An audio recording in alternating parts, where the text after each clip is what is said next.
France Inter. Les chroniques littorales nous emmènent dans le golfe de Gascogne. Bonjour José-Manuel Lamarque. Bonjour Mathilde Munoz. La pêche y est momentanément interdite. Depuis la semaine dernière, Mathilde, depuis le 22 janvier dernier et jusqu'au 20 février, ce sont près de 450 navires de pêche qui vont rester à quai à la suite de l'interdiction de pêche dans le golfe de Gascogne, c'est-à-dire toute la façade atlantique pour réduire les captures accidentelles des dauphins. Pour en parler aujourd'hui avec nous, Olivier Lenezet, le président du Comité national des pêches maritimes et des élevages marins. Olivier Lenezet, pourquoi le Conseil d'État, puisque c'est une décision du Conseil d'État, pourquoi le Conseil d'État a pris cette décision? On parle d'éviter la mort accidentelle de 9000 dauphins et ramener la mortalité à un niveau soutenable à 4900 décès maximum. Aujourd'hui, c'est un coup de trop pour la filière. Il faut savoir quand même qu'après le Covid, le Brexit, le gasoil, l'inflation, c'est quand même une filière qui est mise à rude épreuve. Sur les 9000 dauphins, c'est un pic qui correspond à la moyenne des 2 années pendant lesquelles les estimations de capture étaient les plus hautes. Et je rajouterais que les scientifiques, là, aujourd'hui, ils s'accordent à dire que la population de dauphins communs reste stable depuis 20 ans. Alors pourquoi cette décision du Conseil d'État? La décision du Conseil d'État aujourd'hui, c'est une décision de justice qui a été portée à la demande de 4 associations environnementales. Donc là, aujourd'hui, le constat est affligeant pour une raison simple, c'est que l'urgence, c'est pas de fermer la pêche, mais de trouver des solutions techniques pour une cohabitation pérenne entre les pêcheurs et les dauphins. Alors justement, il y a une majorité de bateaux de pêche qui sont équipés d'un système qui a été construit, fabriqué par l'Ifremer, qui permet d'éloigner les petits mammifères marins. Tout à fait.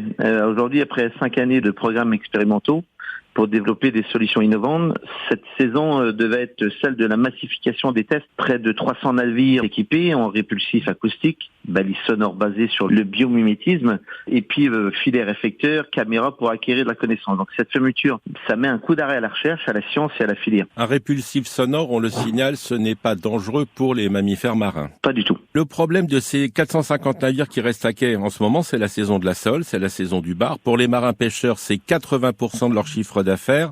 Christophe Béchu, ministre de la Transition écologique, annonce des indemnisations de 80 à 85% du chiffre d'affaires prévu pour tous les bateaux.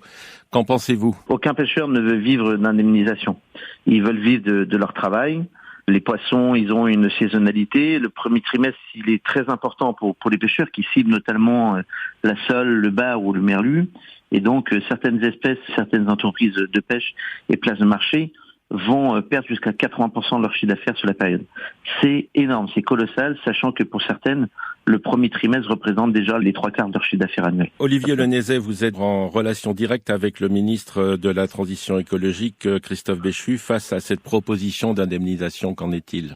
Nous attendons les réponses européennes de la Direction générale de la concurrence qui devrait arriver sous peu avec derrière un cadre qui permette de pouvoir lancer très rapidement auprès des professionnels les demandes d'indemnisation légitimes à leur arrêt. C'est-à-dire que vous êtes en train de nous expliquer que proposition du ministre français pour indemnisation, mais il faut attendre Bruxelles, c'est ça? Tout à fait, il faut attendre que Bruxelles ait répondu. La demande a été faite déjà depuis plusieurs jours et donc le gouvernement est en attente de la réponse au plan financier et d'indemnisation. On le rappelle, malgré les indemnisations annoncées, ce ne sont pas seulement les pêcheurs qui sont touchés, c'est toute une filière qui est à terre. Tout à fait, il y aura un effet vraiment boule de neige sur toute la filière et puis moi je rappelle régulièrement que la pêche, la mer, c'est 3 à 4 emplois à terre pour un marin embarqué et que malgré les indemnisations annoncées, c'est pas seulement les pêcheurs qui sont touchés mais aussi toute la filière. Je pense aux marieurs, aux criers à la marée, aux poissonniers, aux transporteurs, tout un écosystème qui structure le tissu économique et social de nos territoires, qui sont des emplois non délocalisables, c'est 450 navires, 1500 marins et des milliers d'emplois induits et des savoir-faire qui en dépendent, qui sont aujourd'hui en danger.